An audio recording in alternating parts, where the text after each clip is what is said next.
ఓం నమః శివాయ. ఓం నమః శివాయ.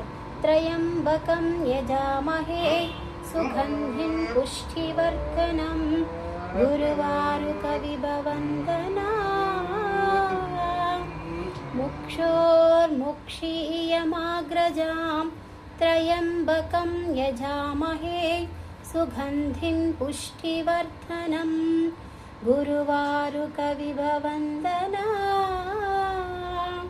ముక్షోర్ముక్షీయమాగ్రజాం త్రయంబకం యజామహే సుగంధిం పుష్టివర్ధనం గురువారుకవిభవందనా ముక్షోర్ముక్షీయమాగ్రజాం. ఓం నమో పార్వతీపతయే. హర హర హర మహాదేవ శంభో శంకర. ఓం నమః శివాయ.